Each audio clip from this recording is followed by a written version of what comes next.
शालेय शिक्षणातील त्रिभाषा सूत्रीचा मुद्दा आता पेटलेला पाहायला मिळतोय। शालेय शिक्षण अभ्यास कृती समन्वय समिती आक्रमक पाहायला मिळते। डॉक्टर नरेंद्र जाधव यांची समिती बरखास्त करण्याची मागणी केली जाते। आझाद मैदानावर दीपक पवारांच्या नेतृत्वात आंदोलन, 5वी पर्यंत त्रिभाषा सूत्रच नको अशी आग्रही भूमिका घेण्यात आली। दरम्यान दीपक पवार यांच्याशी संवाद साधला आमचे प्रतिनिधी भूषण शिंदे यांनी। आपल्यासोबत सध्या दीपक पवार सर, खूप सारं स्वागत सर। आज तुमचं इथं पुन्हा एकदा आंदोलन होत आहे, तुमचा पुन्हा एकदा मोर्चा होत आहे आणि एकंदर तिसरी भाषाच नको, त्रिभाषा सूत्रच नको, नरेंद्र जाधव यांची समिती बरखास्त करावी अशी प्रमुख मागणी आहे। काय सांगाल, काय विषय आहे?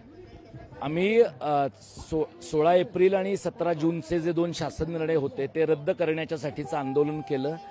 11 मेला सभा घेतली, 29 जूनला घेतली आणि त्यानंतर सरकारने शासन निर्णय रद्द केले।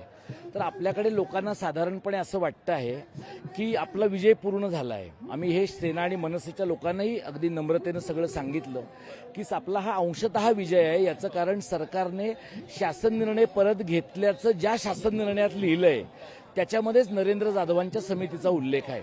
नरेंद्र जाधवांनी मुळात शहाणपणाने हे सगळं घ्यायला नको होतं आणि त्यांचं स्वतःचं काम उच्च शिक्षणातलं आहे। ही जी समिती आहे ती बालशिक्षणातली हे काम आहे, बालमानसशास्त्राचा विचार याच्यामध्ये आहे आणि आम्हाला असं वाटतं की या प्रकारची समिती सरकारला हवा तसाच रिपोर्ट का देईल? कारण जाधवांची राज्यसभेतली नेमणूक भाजपनं केलेली आहे। जाधवांचं गेल्या काही काळामधलं संघ आणि भाजपच्या पुढाऱ्यांशी आणि आयडियोलॉगशी असलेलं जे सख्य आहे ते लक्षात घेता जाधव त्यांना हवा तोच अहवाल देतील, म्हणूनच त्यांना जाधव हवे आहेत। त्यामुळे जाधवांच्या समितीला आमचा विरोध आहे।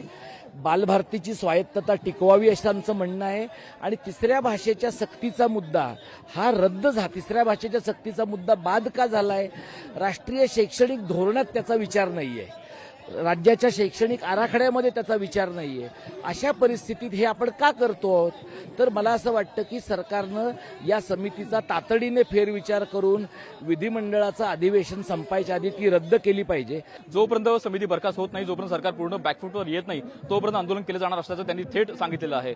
कॅमेरामॅन पेंडकसह भूषण शिंदे, लोकशाही मराठी, मुंबई। आमच्या दृष्टीनं हा विषय आता मार्गी लागलेला आहे। नरेंद्र जाधव कृती समिती, अमुक समिती, अभ्यास गट, त्याला काय अर्थ नाही।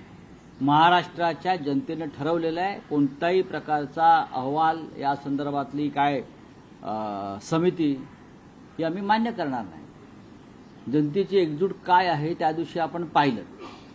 त्यामुळे हा समिती आता निरर्थक आहे। सरकार कोणतेही असो येऊ यापुढे असा कोणताही अहवाल हा सरकारला स्वीकारता येणार नाही।